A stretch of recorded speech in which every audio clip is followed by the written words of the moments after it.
We now have numerous reasons to believe that an announcement of an FSU Clemson departure from the ACC is coming very soon.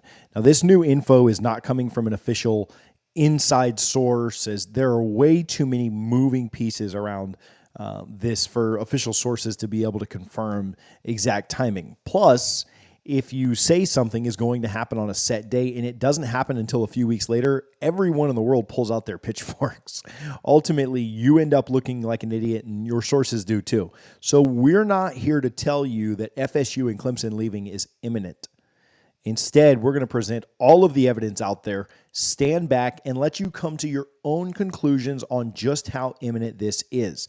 And although we can't tell you things are imminent, we are going to tell you that FSU and Clemson are currently at the bar with Imminent. They've had a few drinks with it. They're vibing, and they're looking deep into each other's eyes, and they're about to finish drinks and, let's say, take a walk around the park to keep it family-oriented. Also, because of all of this, we likely believe that this will be our last video on this conference realignment topic until the official announcement is made. So what you want to do is buckle up and stick around until the end to make sure that you understand everything that's going on and all of the dynamics in play. So first off, we're going to do a really quick rundown to make sure that you understand all of those dynamics. Some of these have been covered in our prior videos on the topic, and we'll have links down in the description provided. So remember, the 2 exit fees. This is good to keep in your mind the whole time. The conference exit fee, which is estimated to be about $120 million, and the grant of rights, which is estimated to be about $400 to $600 million. Okay, the first dynamic is that Florida State currently has an offer on the table to leave the ACC for the Big Ten. The Big Ten is backed by Fox, an ESPN competitor, and this ultimately means that Fox is trying to take FSU away from ESPN. If FSU took this offer, they would be on the hook for a $120 million exit fee. However, this deal could entirely avoid the grant of rights exit fee because the Big Ten would be willing to take FSU and leave their home game rights with ESPN. The offer is for FSU to join the Big Ten at a full share because of how FSU adds so much value to the Big Ten away games. It still makes financial sense to invest in them. So we'll explain the dynamics with ESPN later in this video. Just remember that because of this offer, if ESPN wants to keep FSU, they currently have no choice but to make sure that they land in the SEC very quickly. Failure to do this, helping FSU land in that SEC quickly, could almost certainly leave FSU no option but to leave for the Big Ten almost immediately. Again, just to repeat, ESPN has to have FSU and Clemson's back and help them leave the ACC and join the Southeastern Conference, or they risk losing them to the Big Ten. The next dynamic in play is the ACC looking to add Cal, Stanford, and SMU. SMU is willing to join for free for the next 7 years, and Cal and Stanford are willing to only be paid 30% of a payout for several years. Now, estimates are that this would inject somewhere around $72 million per year of new money into the ACC.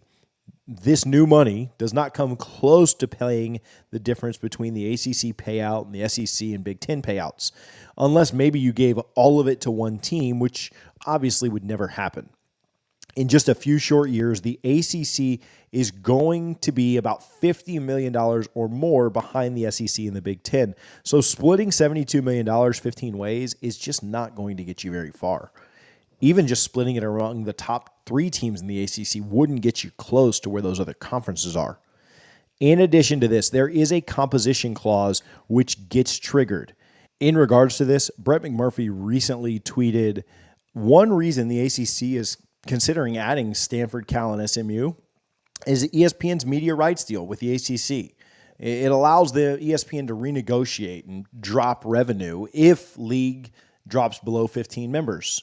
With potential future departures of FSU, Clemson, and others, ACC is considering Power 5 schools now as opposed to Group of 5 schools later to maintain that required membership number. This means, tucked away in the ESPN contract that no one's allowed to see, there is a composition clause, which we've talked about ad nauseum on this channel, but that gets triggered if the ACC falls below its current number of 15 teams. If FSU and Clemson left the ACC, ESPN could use this composition clause to completely blow up the league and really lose all of that dead weight. Teams like Wake Forest, Boston College, and Syracuse could be jettisoned from the league and sent to the group of 5. Now, profitable teams would end up leaving to join the SEC or Big Ten, or maybe even reform a new league minus the weak members. So in short, if the ACC were to say add 3 teams before 3 other teams left, this composition clause and the possible death of the ACC could be completely avoided. We believe that Florida State, Clemson, North Carolina, and maybe others are currently using all of this as negotiation tactics. They are using the addition of these teams and the threat of the composition clause blowing up the ACC to negotiate their exit from the league. This also means that if the ACC went to vote officially to add schools and FSU and Clemson were not on board, they could immediately announce that they were leaving before the vote happened, and it would trigger the composition clause prior to them being able to vote. The next dynamic is the college football playoffs. They have estimated each game of the college football playoffs is worth somewhere around $100 million.